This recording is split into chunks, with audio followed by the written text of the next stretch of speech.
But this is about your life. You've got to keep your eyes open to what's going on around you. And it hasn't happened here yet.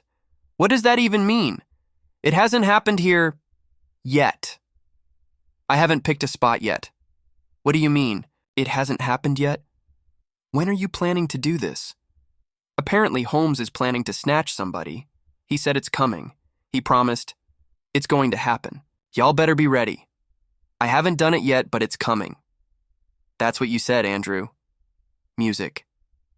Hey, it's your girl J9 Eve. Don't forget to hit that like button, subscribe, and jump in the comments. Let me know what you think about all this. Let's blow up that comment section. Come on, get in there, have some real talk. It helps Mama with the algorithm. So, as we know, Holmes lost his sweet Tiffany, his boss of all bosses. Now, to keep getting that paycheck, he's got to show up for work. And of course, he's going to stay real quiet, because he's all alone.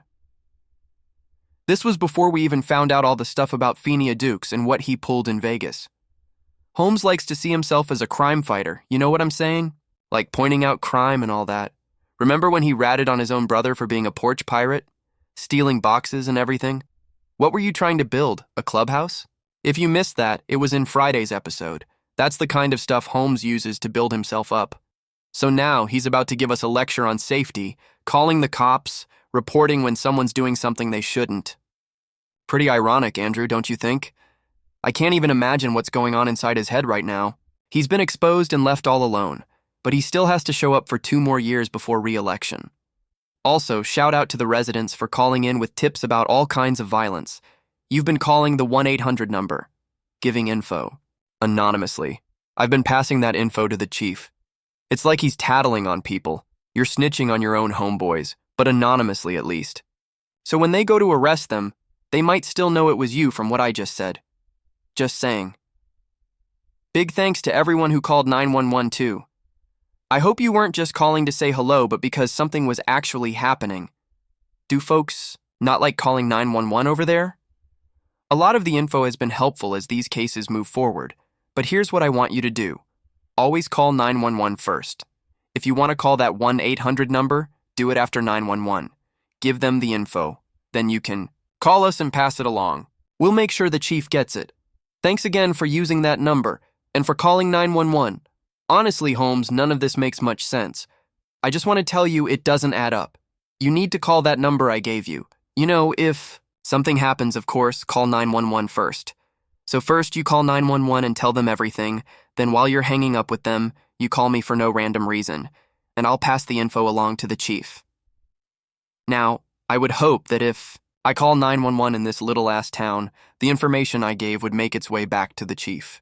But is the chief completely disconnected from the police? Does he not know anything?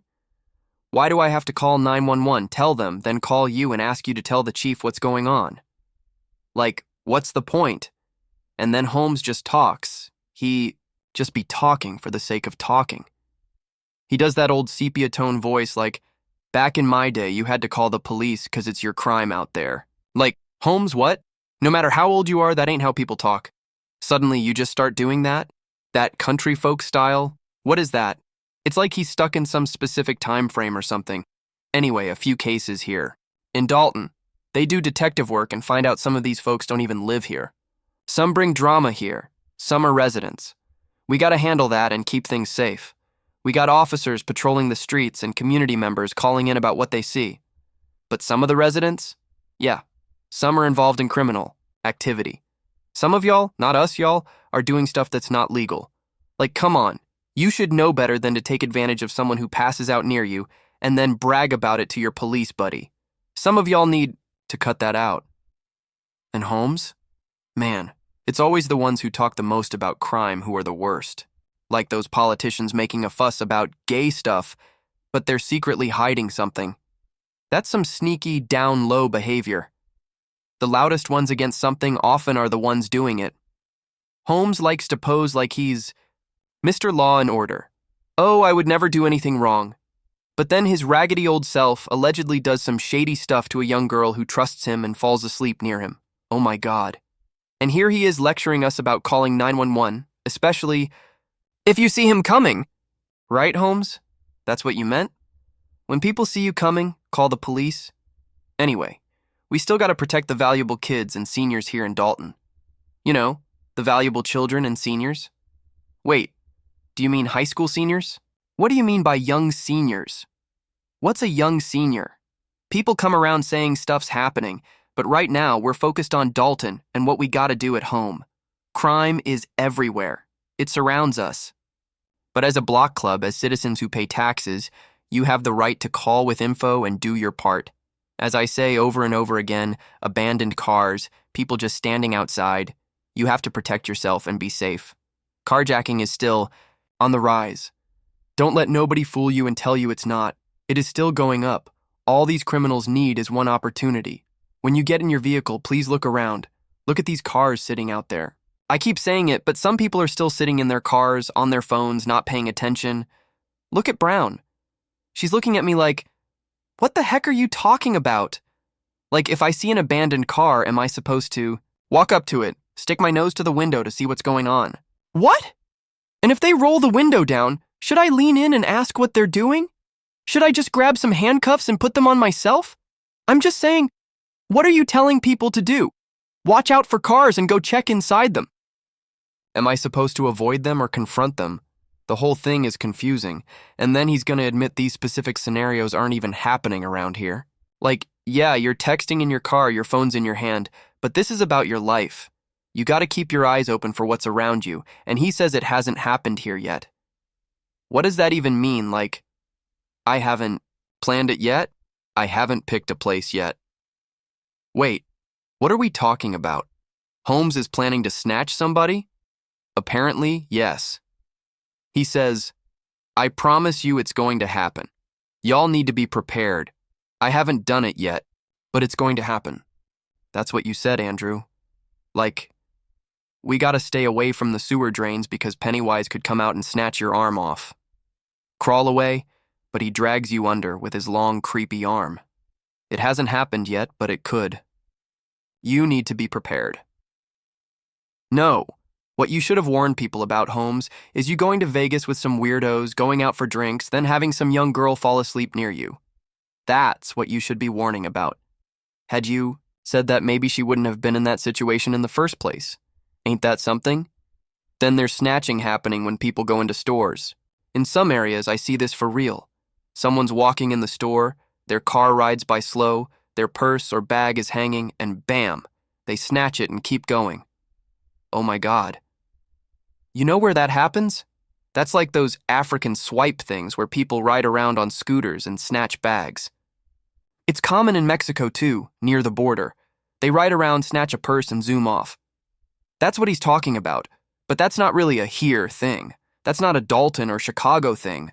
That's something you see in movies or other countries.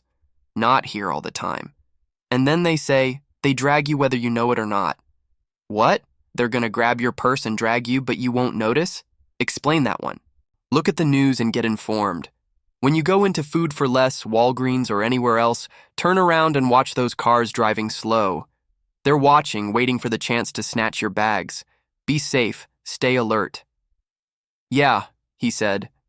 When I come by and grab that purse, just let go, because otherwise you're gonna end up getting dragged and it's not going to be worth it. So when I drive by and snatch that purse, just let go. Just let it go. Let it go. Can't hold on to it anymore. Oh my God. This man, Chief Collins. Are you listening to Andrew? He is over here he's literally spelling out the crimes. He's about to commit, right here giving us warnings and whatnot. I don't appreciate it. Not one bit. Chief, look me in the eye when I say this. I don't appreciate it. This guy's out here pretending he's protecting us, acting like he's so concerned about everyone's safety. All right. Here's what's going to happen. I'm handing this over to Chief Collins. He and his team have been doing a solid job, so he can update y'all on where things stand. Because as of last year, yeah, we've had cases, homicides, and some have been solved. Well, a few anyway. I'll let the chief clarify that, because honestly, you don't even know what you're talking about. Just say that. That's the thing that gets me, pretending to have insight on stuff you know nothing about, then turning it into a 20-minute lecture. That's the part I can't stand. So I'm passing the mic to the person whose actual job it is to handle this. Because clearly I don't know what I'm talking about. This guy, he's the definition of useless. Holmes is literally the least helpful person around. He's only relevant because he made a name for himself locally by snitching on his own brother. Yeah, that's right, he'd do these weird stunts like pretending to sleep rough with the homeless. It only takes a minute to lie down somewhere, get a few photos or videos, then head back to a warm bed, hopefully without bed bugs from his little stunt. Then there's the whole thing with his brother, the porch pirate who stole packages off people's porches. And Andrew? He ratted out his own brother for clout, not for money, just to seem honest. He bragged about how honest he was for snitching on family. But when it came to himself during that Finea mess, not a word. He still hasn't owned up to it. So, yeah, he'll snitch on his brother but won't admit to his own faults. That's just being a rat. Plain and simple. Holmes, you're a rat. Not a humble stand-up citizen. Just a rat. Probably always have been. If I talked to your brother, I bet he'd tell me the same thing. You were always the one to blame him for everything. That's the kind of person you are, Holmes, and now you show up at these meetings acting all high and mighty, but last time you couldn't stand hearing the trustees' opinions. You couldn't abide by it, saying it wasn't right. But now? You're voting yes to everything like a yes man. Did you change your mind? Or were you just trying to cozy up to Tiffany? I don't know what that was about. How much ass can one kiss in 4 years? Ask Andrew. He can tell you. Tiffany. Definitely needs to watch her back because Holmes is a risk. He's known for snitching on his own brother just for clout. If he could do that, he'd probably turn on Tiffany too, just for a little more attention. Holmes doesn't seem like he wants much. Just a bit of clout here and there makes him happy. Look at him. That's all he cares about. So if anyone's gonna betray Tiffany behind her back, it's Holmes. He can't be trusted. Period. That's my take. Holmes can't be trusted, y'all. Stay alert. I'm out. And just so you know, my mama loves you all. Peace.